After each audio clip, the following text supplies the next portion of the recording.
Seguimos en esa, te la debo. Bueno, vamos a hacer un pequeño paréntesis en lo que es espectáculos y estamos acá con nuestro gurú jurídico. Podríamos llamarlo así.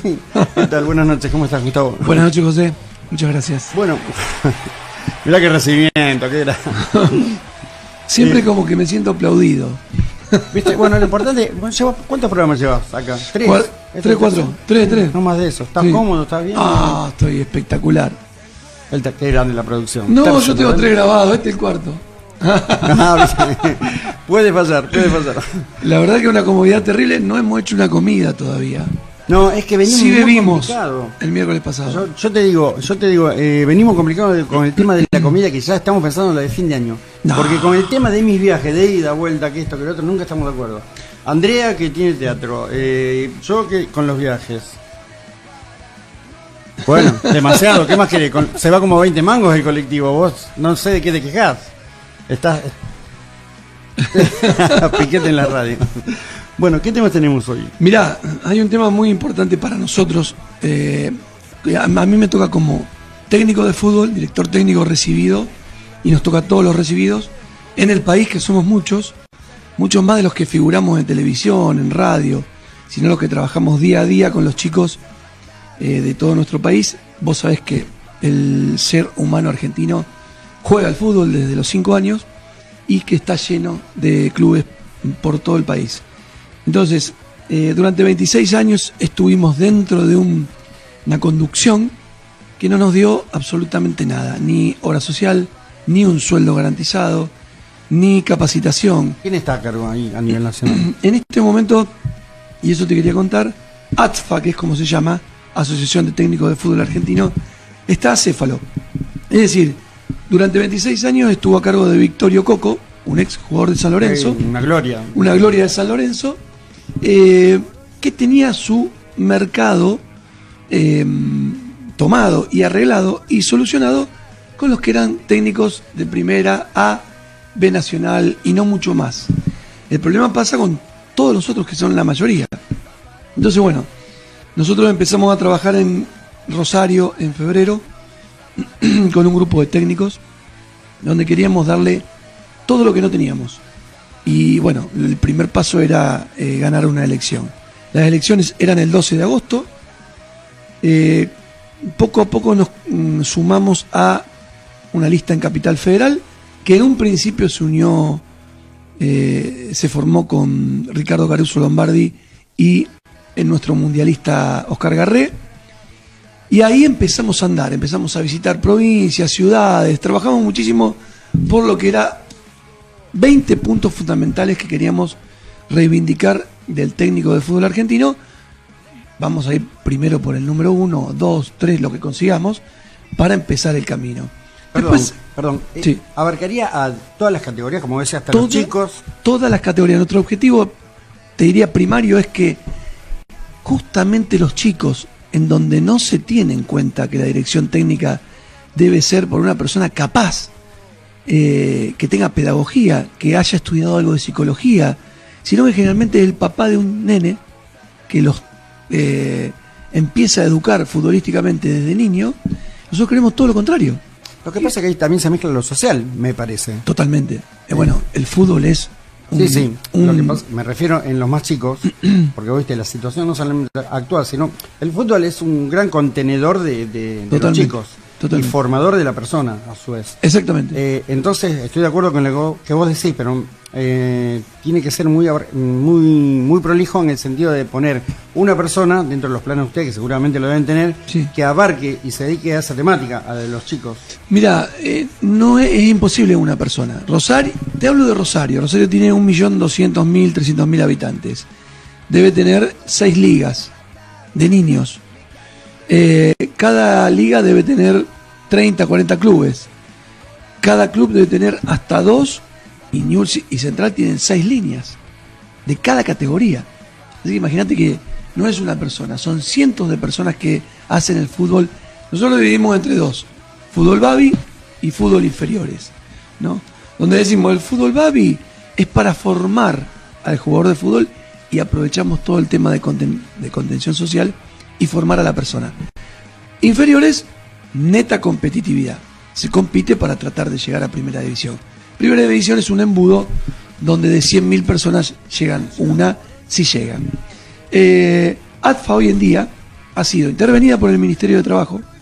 O sea, Coco el día 12 de agosto tenía que renovar las autoridades de ATFA. El 12 mismo fue intervenido. Caruso Lombardi, a través de sus abogados en Buenos Aires, planteó un amparo donde solicitaba la intervención, es decir, fue gananciosa para él este tema, y Coco planteó un amparo para todo lo contrario, para que le permitieran realizar las elecciones. Perdió el amparo, hoy ATFA está acéfalo. Así que se viene toda una campaña donde el interventor ha sido nombrado esta semana. Hace 5 días que están con desinfección. ¿Quién es, perdón, el interventor? Es una persona desconocida, una persona de... No es del ambiente. Ministerio, no es del ambiente. Era técnico, mínimo. No. Viene a poner orden en el desorden. Pero fíjate vos, José, 5 días lleva de desinfección las oficinas de Capital Federal. O las ratas eran muy grandes. Sí, eran los dinosaurios que salían de directamente. Una cosa de loco. Pero bueno, han hecho las denuncias para denunciar esto también. No solamente el tema de intervenir para que en 60 días se rindan cuentas y en 240 días, o sea, tenemos 8 meses, se hagan las elecciones. En Rosario hay una lista muy fuerte, nosotros nos reunimos todos los lunes, y hoy Caruso Lombardi y Garré son 2 listas separadas. Me imagino Coco que también se va a presentar. Eso quería decirles, se viene una renovación en materia de técnicos de fútbol, en materia de contención de los niños, en materia de salario. Vos sabés que la mayoría de los técnicos rosarinos no cobran salario, dirigen Primera División, no tienen sueldo. ¿De la Rosarina? De la Rosarina, Primera División. Ni hablar inferiores, ¿no? Newell's y Central, que les pagan un sueldo, o que figura que le pagan un sueldo, tienen 6, 7 meses de atraso. O sea, es una vergüenza. Si los jugadores no cobran, se para el fútbol y no se juega. Si los árbitros no cobran, se para el fútbol y no se juega. Con los técnicos no pasa esto. Estamos intentando de que empiece a pasar. Para eso tenemos que ganar las elecciones, ¿no? Que será uno de los temas que yo quería traerles. Por ahí no se escucha, no se sabe qué pasa con los técnicos. A mí me quedó pendiente el tema de los chicos, y que bueno, muchas veces también por la necesidad y los barrios donde surge el club, no tienen la posibilidad de tener un técnico de verdad, y ahí sí es el papá de uno, o alguien que más o menos entiende, sí, o alguien que le pone onda, en realidad es eso. Sí. ¿Cómo incorporar a toda esa gente? ¿Cómo capacitarla? Mira, yo creo que se va se va paso a paso. ¿Qué significa paso a paso? Vos no podés pretender que hoy, desde mañana, todos los técnicos sean recibidos, primero porque no alcanza a la cantidad de clubes que existen, pero sí por lo menos que los de Primera División sean recibidos, o los técnicos que dirigen en el campo. Hay zonas que tienen dirigiendo técnicos que no son recibidos ni en ATFA, ni en ISEF, ni en ninguna de las escuelas de técnicos del país. No, la AFA no tiene reglamentado eso, tampoco. Totalmente reglamentado, no se cumple. Es lo que hemos hablado con Pablo cientos de veces, y es lo que hablo desde los 19 años que enseño en la facultad. La ley es una cosa, el cumplimiento de la ley es otra. El derecho es otra cosa. Para nosotros, insisto, derecho es ley, realidad social, lo que pasa, y justicia. Y si no se reúnen estos 3 elementos, no existe el derecho. Y siempre nombro a Marx. ¿Pero en qué Marx? Porque Marx en un montón de cosas se equivocó, ¿no? Porque, bueno, la revolución terminó mal, la propiedad social terminó mal. Pero sí Marx hizo un análisis que decía, hace ya muchos años, que todas las manifestaciones culturales del ser humano se ven marcadas por la economía, que es la infraestructura que marca cualquier tipo de manifestación. Y en eso yo creo que Marx no va a morir jamás. ¿Por qué? Porque la economía es la que define. Es decir, yo no puedo decir por ley, desde mañana todos los técnicos ganan 3.000 pesos, porque hay clubes, es imposible que lo cumplan. Obviamente. Pero yo me refería a que, vos me lo aclarás ahora, de que no todos están, que hay una ley en AFA de que tienen que ser técnicos recibidos, que hay muchos que no lo son, y no sé por qué le permiten estar en un banco de suplentes. Por este tema de que alguien... Tampoco es negarle la posibilidad de que lo sean el día de mañana, sino capacitarte que estudien. a hacerlo. Claro, y el que no tiene la posibilidad económica, que se lo beque, que se capacite. Yo te digo la verdad, y nos pasa a todos los jugadores de fútbol cuando llegamos a la escuela de técnicos. Nos la creemos que... ¿Qué hacemos acá? Venimos a cumplir. Yo fui técnico porque Grifa me dijo que había sido mi técnico en su momento y mi coordinador. Si vos querés dirigir conmigo, tenés que hacer el curso de técnico. Por eso fui y lo hice, pero en el fondo no me va a servir para nada, decía yo. Pensaba yo. Cuando terminé el curso, me di cuenta que nada que ver. Que una cosa es ser jugador de fútbol y conocer tu puesto, y otra es conocer todos los puestos, conocer cómo manejar los suplentes, cómo manejarlos durante la semana, cómo intentar llegarles. Viste que se dice que vencer es convencer, es vencer es vencer al lado del otro. Bueno, ser técnico es esto. Entonces, importantísimo hacer el curso de técnico. Importantísimo que quien no tenga la posibilidad económica tiene el ISEF, por ejemplo. El ISEF es gratuito, es público. En una época el negocio y la mafia de la AFA hacía que no se reconociera el recibido en ISEF. Bueno, hoy con esto que ha intentado Caruso Lombardi y lo ha logrado, estamos tratando de que todos, no solamente los afiliados, después pasará una segunda etapa donde será solo los afiliados, pero hoy todos los técnicos recibidos puedan votar, sin haber pagado una cuota de afiliación.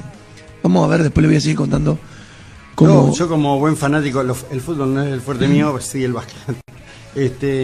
Pero hago la comparación, digo, a lo que le falta al fútbol entonces con lo que vos planteás es un León Nagnudel que hizo en el básquet, bueno, revolucionó todo, nada de lo que es el básquet argentino hoy sería sin lo que hizo Nagnudel, desde la parte técnica justamente de profesionalizarla, de los cursos y demás, hasta los jugadores, porque todo tiene que ver con todo. Mirá, nosotros tenemos un técnico de la selección argentina de fútbol de salón, que es otro mundo.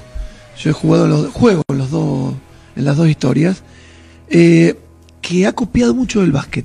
Y él nos cuenta la organización que tiene el básquet. No es prácticamente imposible que dirija a alguien que no es recibido. Pero hace muchísimos años. Muchísimos años. Bueno, el fútbol quizás porque es más popular, porque hay menos disponibilidad de gente que tenga esa capacitación.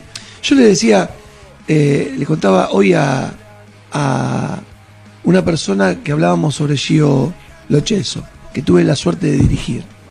Lo Celso era compañero de mi hijo en el Babi. Se pasaba a todos, hacía los goles, era una maravilla. Y hoy con este nuevo contrato a préstamo al Betis, calculamos que ya debe tener mínimo unos 10 millones de euros a los 22 años en su cuenta bancaria. Va más allá ahora, ¿no? Porque él intenta empezar a jugar un poco más. Por eso se va del Paris Saint-Germain lleno de figuras al Betis. Igual va a préstamo, creo, ¿no? Va a préstamo. O sea, el PSG no es ningún tonto. No, cortita allá y después no. No es ningún tonto. Pero muy importante, el técnico de Giovanni era el papá. El papá era un tipo que había jugado, habíamos tenido carreras futbolísticas parecidas. Habíamos terminado en Central Córdoba, después le había pasado cosas en su rodilla, en su físico, y era un tipo que sabía de fútbol. Entonces, de alguna manera, todos los chicos de esa categoría llegaron a jugar en algún lado. Mi hijo jugó un año en Italia, Giovanni ya hace 2 que está en Europa y con un futuro brillante. Ahora, todo por delante. Ahora viene la selección. Así que este es un tema serio. Yo cuando me lo tomo como técnico intento, salvo en primera división. Cuando he dirigido primera división es distinto a inferiores. Cuando yo dirijo inferiores, sea cuarta división, sea novena, mi obligación es formarlo. Aparte de competir, ni hablar en el Babi, mi obligación es formarlo. No solamente como persona, formarlo como jugador.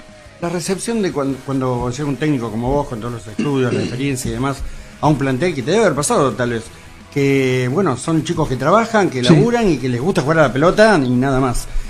La comunicación, la recepción que tienen, ¿cómo es? ¿No quedan ahí como un resentimiento en el medio? Bueno, cambia completamente con un club de determinadas características a otro.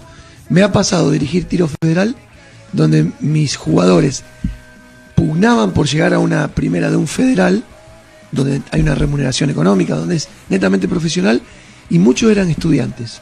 Entonces yo le podía plantear cuestiones de filosofía, cuestiones más allá del fútbol, que era bien recepcionado.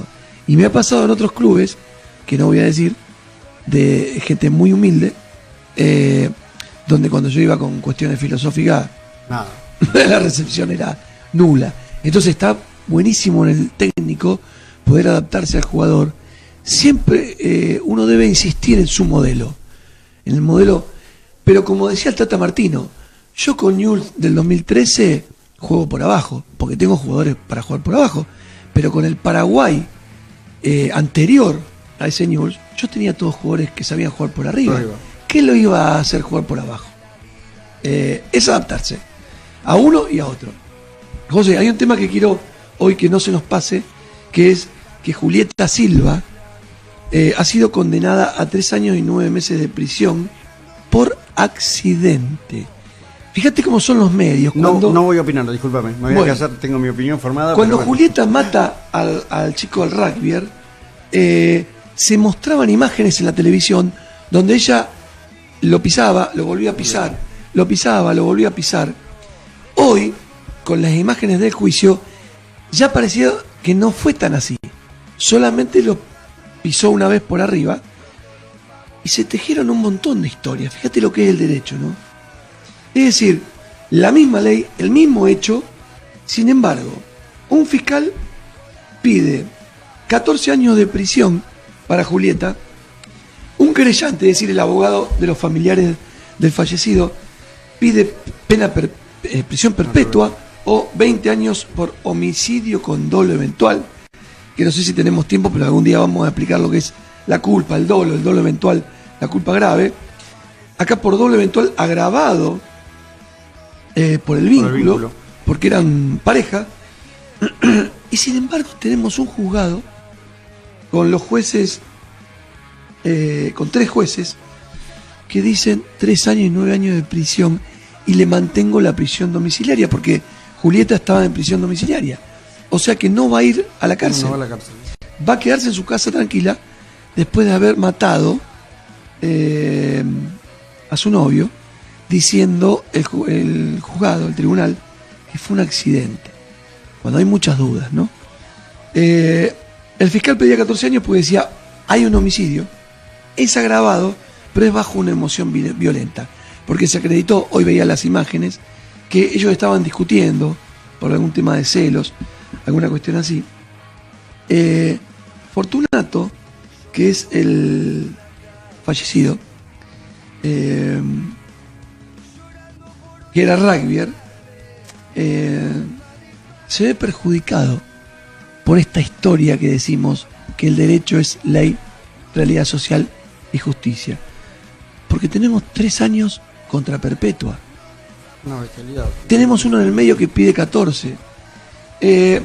Recién leyendo algo con tu hija, leo una frase, un proverbio chino. Yo amo los chinos, me han enseñado muchísimo, sobre todo en una etapa muy crítica de mi vida. Si eres paciente, en un momento de ira, dice el proverbio chino, escaparás a 100 días de tristeza. Qué aplicable, ¿no? Si eres paciente, en un momento de ira, escaparás a 100... Qué difícil es ser paciente en un momento de ira, qué difícil es controlar la ira, pero qué aconsejable, ¿no? A controlar nuestra ira. El Dalai Lama decía, solamente puedes controlar un estadio emocional negativo a través de un estadio emocional positivo. Y para mí es una gran verdad. Es un tema delicadísimo. Te quedan las dudas justamente de lo que vos planteás. Hay 3 posiciones que son muy diferentes. Antagónicas. Entonces, que nunca va a quedar claro esto. Está, la condena ya está, y bueno, esta chica... Sí, ojo que la condena es revisable, es decir, porque están en tiempos de ser apelada. No sé si la apelarán, ¿no? Acá también por el tiempo de la condena es que ella vuelve a su casa. No, ella con 3 años podría volver a su casa, ¿sí? Porque 3 años es escarcelable, ese es el límite. Sí. Pero al tener 3 años y 9 meses, igualmente ya estaba concedido, no sé por qué, no conozco el expediente, el beneficio de la prisión domiciliaria. Iba a continuar. por el tiempo cumplido sin control. Lo que pasa es que son los recovecos que hay entre la sociedad y la justicia, que nunca se sabe, la gente no se entera. Yo puedo hablar de algunos temas. Vos sabés que yo viajo mucho a San Luis, a un lugar específico. Allá hubo un accidente de una persona, de un hijo de una persona muy influyente, que discute en la puerta de una confitería, lo sigue a otro muchacho con el auto, el otro chico va con la moto, lo encierra, cae, lo mata. Sí. Al día de hoy ya pasó un año y un mes, y está todo en la nada, y están libres, continúan, o sea, en libertad. Sí, están las cámaras de seguridad de un pueblo mostrando en la puerta de un banco lo que pasó, y bueno, sigue todo, no hay ni siquiera fecha de juicio, no hay nada. Yo digo que es muy importante no adelantarse al fallo de la opinión pública, porque la opinión pública falla, siempre dice esto es lo que pasó. Hay que estudiar todas las pruebas, hay que verificar. Acá las pruebas estaban todas reunidas rápidamente, fue hace poquito, se juntaron. Sí, más o menos como lo de Nair Galarza, digamos. Más algo o que menos fue rápido dentro de todo. Que había suficiente prueba para poder condenar. Ahora, cuando no hay condena, cuando no hay prueba, cuando no hay elementos, y me crucifica la prensa, sobre todo de Buenos Aires, a mí no me gusta. Y en este caso que vos señalás, yo lo desconozco, pero si hay prueba por producir, debe producirse la prueba. Es un caso muy, muy conocido en Merlo, muy conocido. Y bueno, es el caso Maniú. Y con imágenes, con todo, y está todo parado ahí, pero bueno. No es el único caso que en San Luis está parado, te digo. San Luis tiene también un color político muy particular. Sí, totalmente. Vos y yo lo conocemos. Totalmente. Muchas veces se mezcla lo judicial con lo político. Está totalmente el poder mezclado. Ejecutivo se introduce en el poder judicial. Yo te digo, Merlo, que es el caso particular mío, ahora la candidata a intendente que se está rumoreando va a ganar y se va a presentar, pero son rumores, pero si uno va siguiendo los acontecimientos va a ser una realidad, es la hija de Adolfo. Me imaginaba. Así que que ni siquiera vive ahí, obviamente, ahora se instaló más o menos. Como para que le den los requisitos. Adolfo va cada 2x3, inaugura esto, va también el hermano, pero bueno, está muy influenciada, es un feudo. Yo creo que no tenemos que olvidar esta historia, es decir, olvidarnos de la realidad social, creer que la ley es solamente lo que está escrito en una norma, es olvidarnos de las 2/3 partes de lo que es el derecho. Bueno, Gustavo, como siempre un placer hablar con vos. Enorme el mío. Nos estamos viendo el próximo miércoles. Dale, cómo no. Nosotros, ¿con qué vamos? Inconsciente colectivo. Adelante. Fabiana Cantilo, una genia.